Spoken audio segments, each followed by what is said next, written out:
Alright, so you've decided you want to paint some cars for this game or trucks, whatever it is. What do you need to do that? You need some templates. You need the car viewer files. These are 3D models that you can manipulate in a simple 3D engine and line up your cars before you put them in game, see what you're working with. Because it's one thing to put it on a flat image, and it's a whole other thing to try and line it up, make it look good. You need a paint program, and you need the files themselves. So we'll start with the files themselves. Where do you get those? Um, you got a multitude of sites out there. I did a text-based tutorial. These are just two of the sites. Smoke and his team are working on Omega right now, so that's unavailable. But you can go to Bullring, and on the Big D Online Motorsports, they have a Sprint Cup Series page. They have a dirt section, some other stuff. But this is the 2015 Generation 6 mod that Bullring released recently. And you can find all the links here. The links to the mod itself, the car viewer files and templates. So there's car viewer files. There's the templates you need. And then the render scene if you want it. If you don't want to render your own stuff or you don't have 3ds Max, you can always ask anybody in the community that does renders. More than likely they'll help you out if you're courteous. There's places like Tinners that do it. Iceman does a lot. Andy88. I'm happy to do it if you ask me nicely.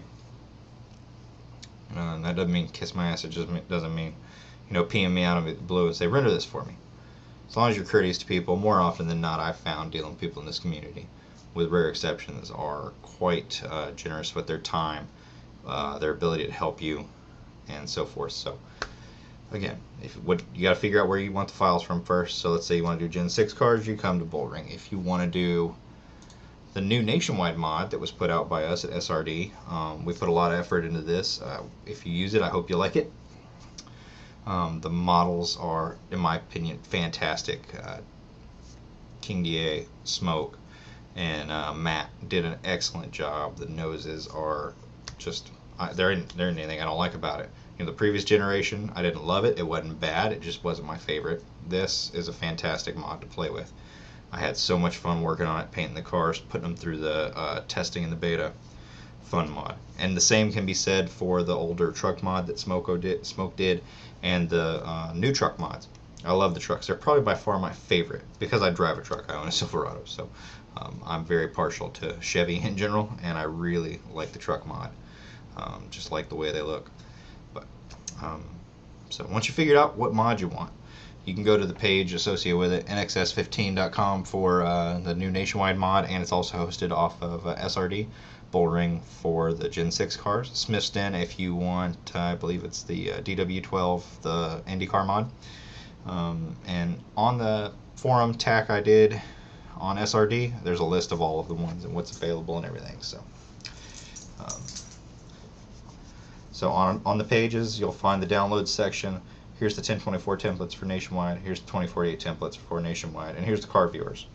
And then there's the mod itself way over here, and car sets and stuff like that. So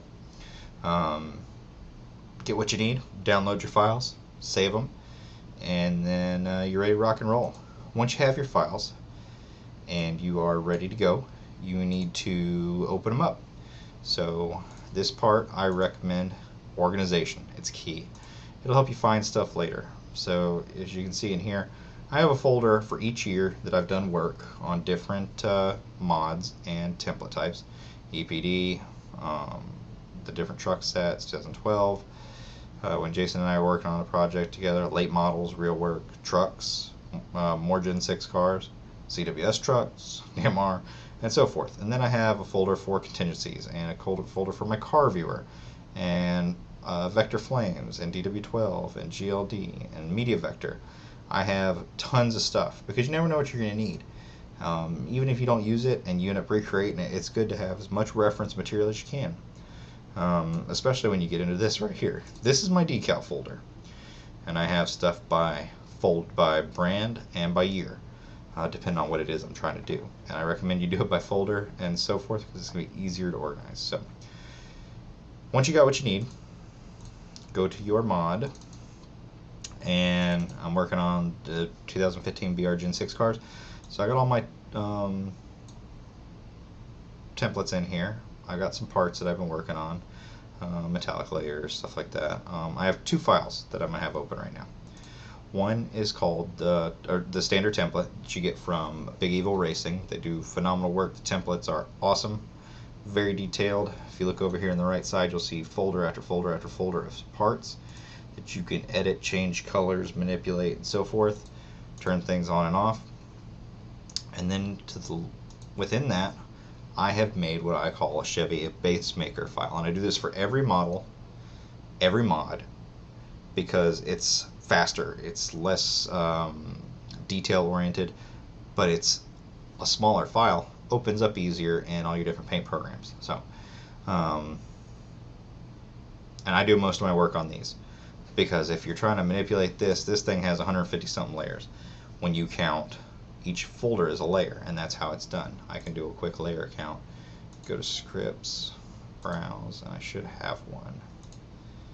I believe it is. Yep, right there. Count layers. And it's going to count the layers on that template. Yep, count them up. Tell me how many there are. Boom, boom, boom, boom, boom, boom, boom, boom, boom,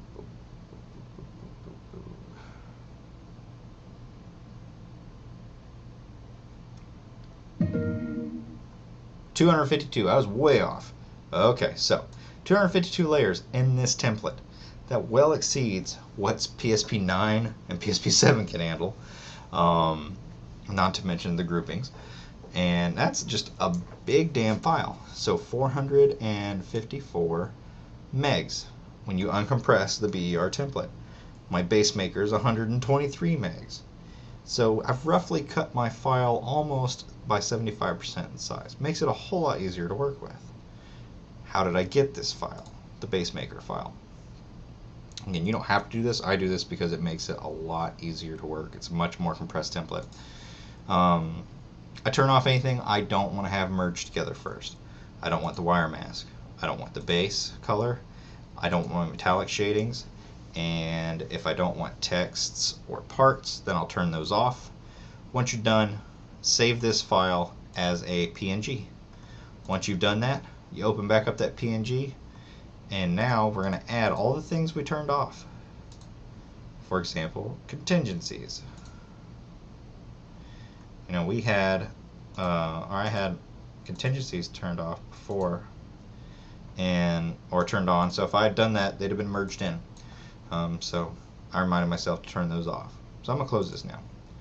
Nope, don't mess with that. Okay, so verify I didn't mess anything up real quick.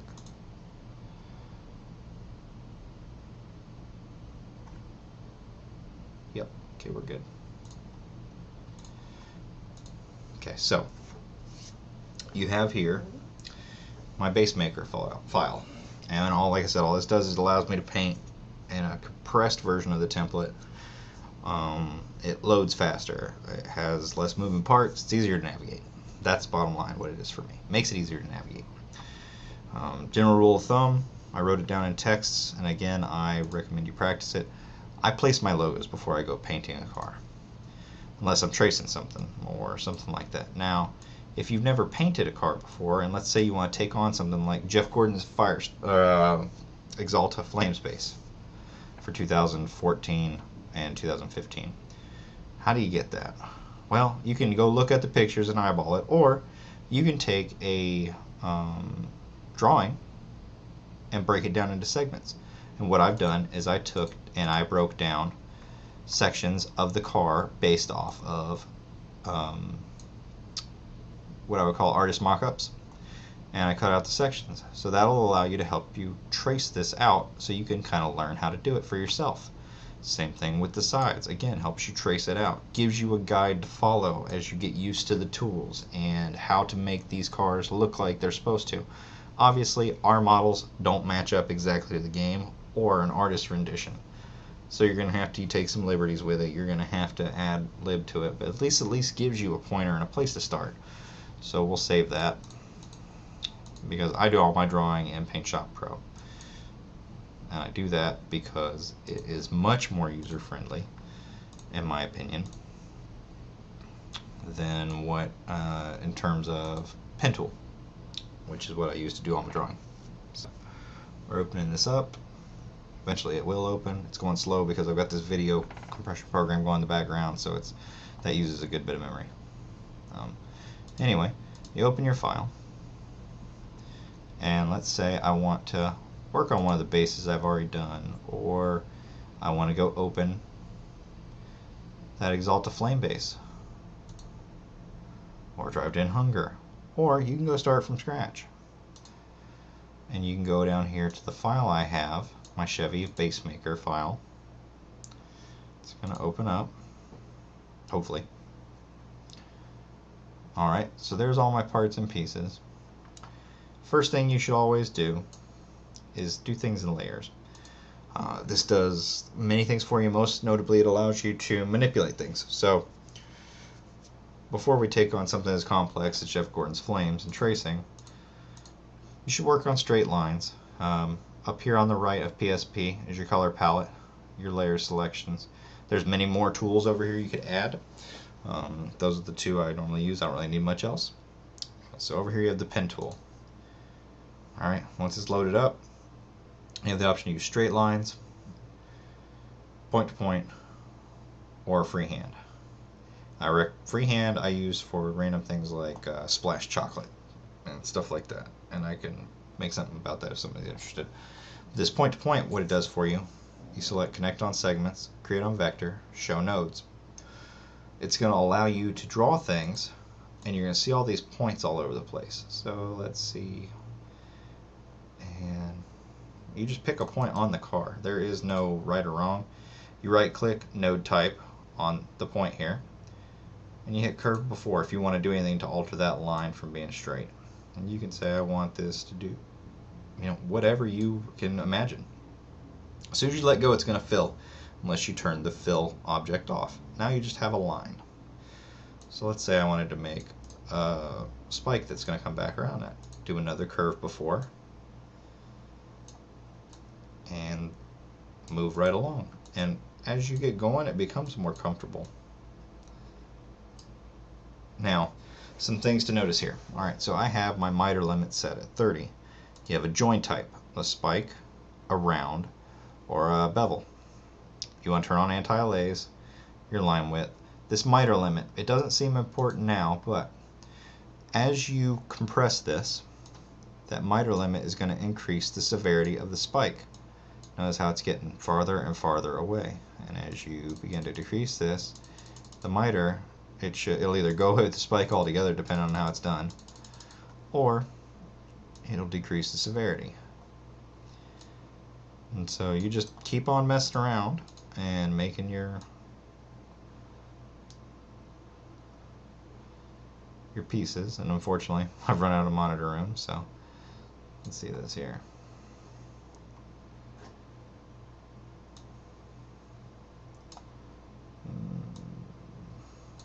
But that's not what I want. Delete that.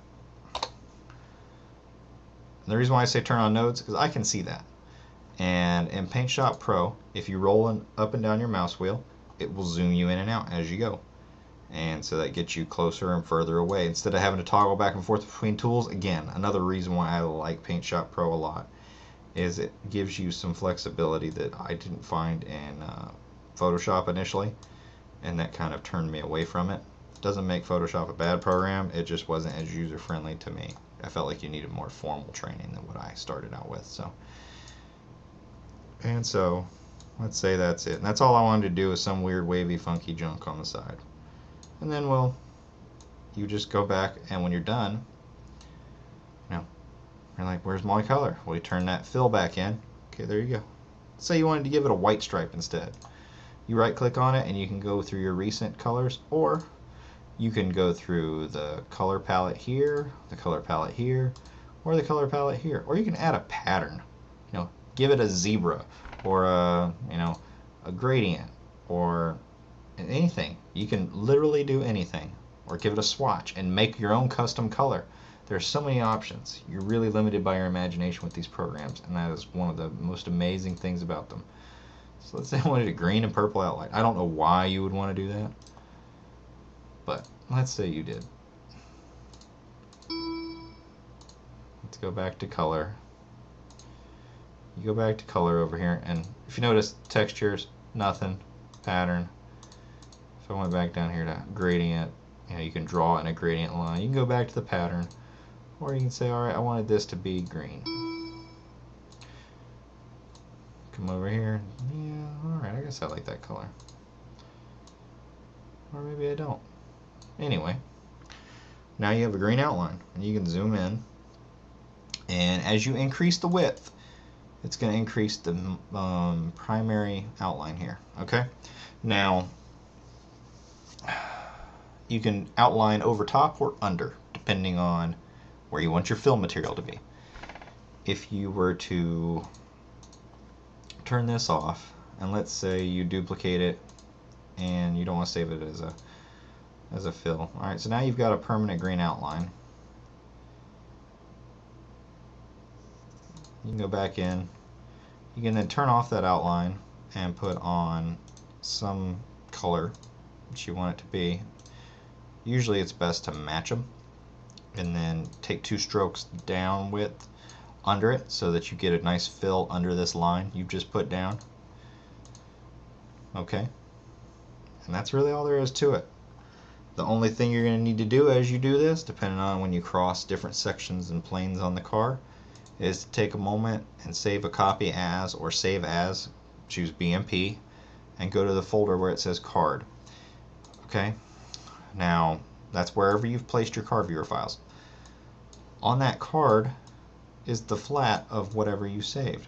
Now I saved originally the Gen 6 mod with the wire mesh fully visible, and that I did just for display purposes, so you can see how even when the car's busted up into chunks, you can see where the grid connects in all the different points. So as you cross from the door over to the nose here, or the fender well onto the nose and come down the front end that's up there, or you spin around to the back and how you line up the tail lights or a bumper seam or onto the roof. That's what those grid points are there for. Use it. That's what it's for. It'll help you, and as you get more familiar with each mod that you paint on, it'll be easier to eyeball this stuff. There's sometimes I don't even need to look. I just know I've got it lined up. It depends on what you're doing. So anyway, you'll hit save copy as. Save it as your card. It's going to ask you, sure you want to do this, and it'll do the same thing in Photoshop. You'll hit file, refresh, save. Alright, and once you've refreshed it, I turned down my mask. It's still on, but it's just barely visible, so I can see more of my design and less of that. You can see the design I just put on there. And that gives you an idea. Say, you know what, I don't really like that. So if you didn't like it and you want to go back and change it, it's still fluid by creating a vector. All these points are still there. I can come back and I can move this up. I can put it way up here. But then I need to do some things about how that's connecting and contacting and everything of that nature. But what I like about it is you can take and move a node anywhere on the screen, and you can do things with it. So let's say I really did like that. Undo that. Sorry.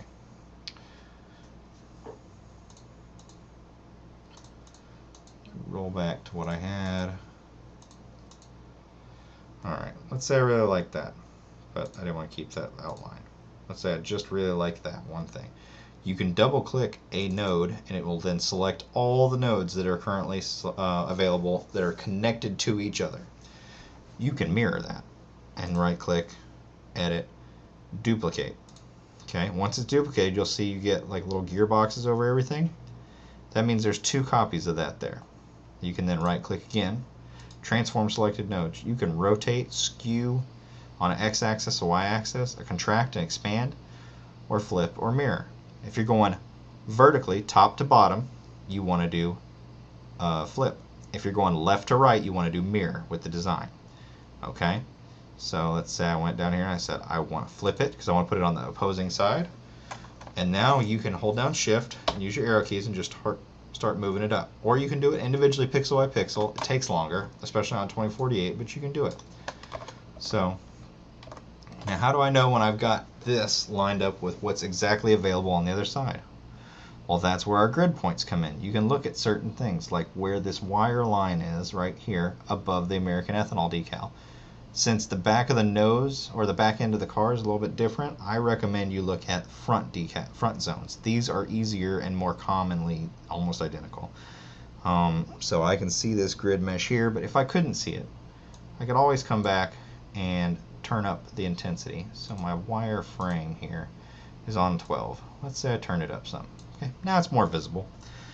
All right, so I see that this curve comes maybe, about the size of my mouse cursor, more or less. From that wireframe, I can come to the other side and see that, okay, I'm a lot closer over here. So I can move it down some until I get to where I think I need to be. And the true test, obviously, is if I were to connect these segments by taking them back here. And there's many ways you can do this. This is just an example. And I like to make things straight when they connect, so I'm just straighten that out by moving it with my arrow key. Good enough. And then you take and you draw your line across the back and say, you know what, I want all the pink to be here. And you start drawing points again. You get your fill, and then you again save copy as.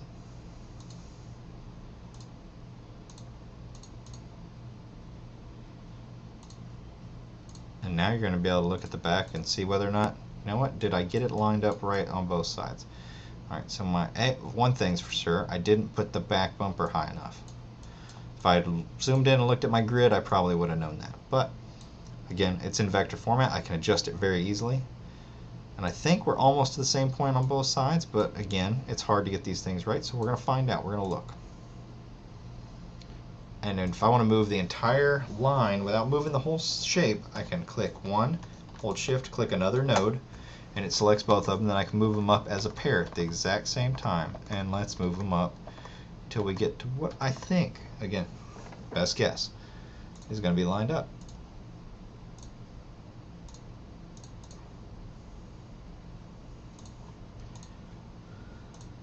Refresh my texture. Alright, are we lined up on either side? Nope, need to come up a couple pixels on both sides. One more so than the other, which tells me they're not going to be uniform.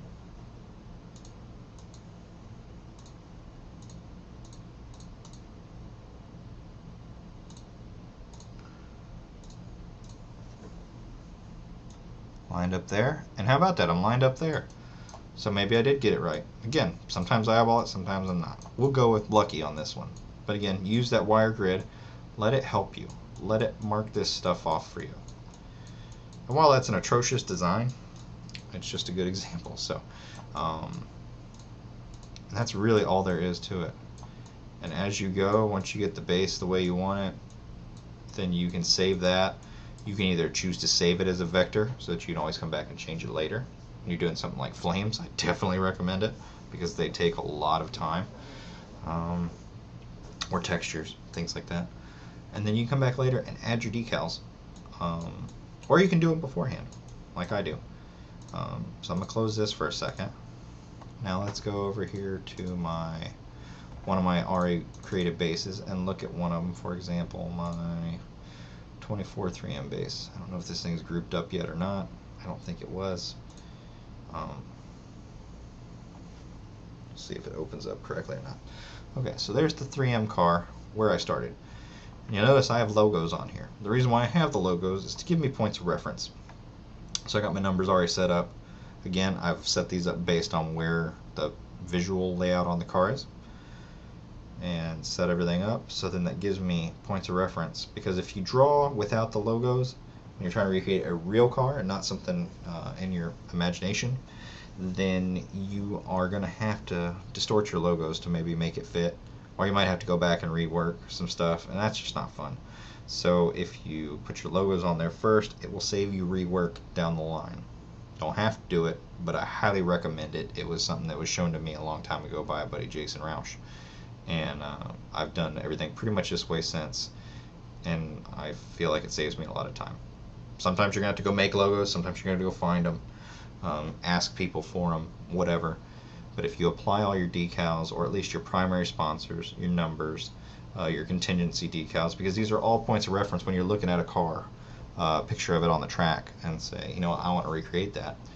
You can kind of look in to see, all right, where the body molding is, especially with the Generation 6 cars.